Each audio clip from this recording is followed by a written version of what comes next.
திருமண உறவில் கான்ஃப்ளிக்ஸ் ஏற்படுறதுக்கு நிறைய காரணிகள் இருக்குது.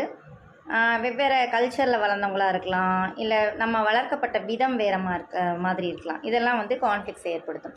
இதை தாண்டி ஆண் பெண் இருவருக்கும் உடற்குறியிலும் மாற்றங்கள் உள்ளது. எதிர்பாலனத்திற்கு குறித்த இந்த மாறுபாடுகளை தெரிஞ்சுக்கிட்டோம் அப்படின்னாக்கா ஒரு புரிதலை ஏற்படுத்தும். இப்போ எக்ஸாம்பிளுக்கு ஒரு ஆண் திருமணத்துக்கு போயிட்டு வந்தாங்கன்னா எப்படி நடந்தது அப்படின்னு கேட்டோம் அப்படின்னாக்கா ரொம்ப சூப்பராக இருந்தது அப்படின்னு சொல்லிட்டு ஒரே வார்த்தையில் முடிச்சிருவாங்க. அதே ஒரு பெண்கிட்ட கேட்டோம் அப்படின்னாக்கா அவங்க வந்து நம்ம இங்கேருந்து கிளம்பினதுலேருந்து போய் சேர்ந்து அங்கே என்னென்ன நடந்தது அப்படின்றத சொல்கிறது வரை விலாவாரியாக எல்லாத்தையும் விளக்கமாக சொல்லுவாங்க. அங்கே உணவு எப்படி இருந்ததுன்றது வரலும் விளக்கமாக சொல்லுவாங்க. இதுக்கு காரணம் என்ன அப்படின்னு பார்த்தீங்கன்னா, பெண்களுக்கு வந்து மொழி மையம் அதிகம்.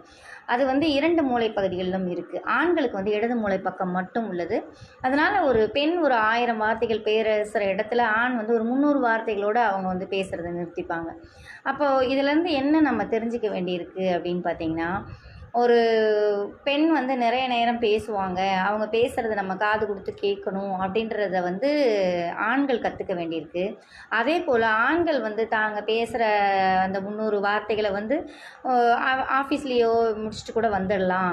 அதனால் அவங்க இதுக்கு மேலே கேட்குறதுக்கு அவங்கக்கிட்ட பொறுமை இருக்காது. நம்ம வந்து கிறிஸ்பாக சொல்லுவோம் அப்படின்ற சில விஷயத்த பெண்கள் கற்றுக்கிறது நல்லது. இது வந்து இவர்களுடைய கான்ஃப்ளிக்ஸை வந்து குறைக்கிறதுக்கு ஒரு ஹெல்ப்ஃபுல்லாக இருக்கும்.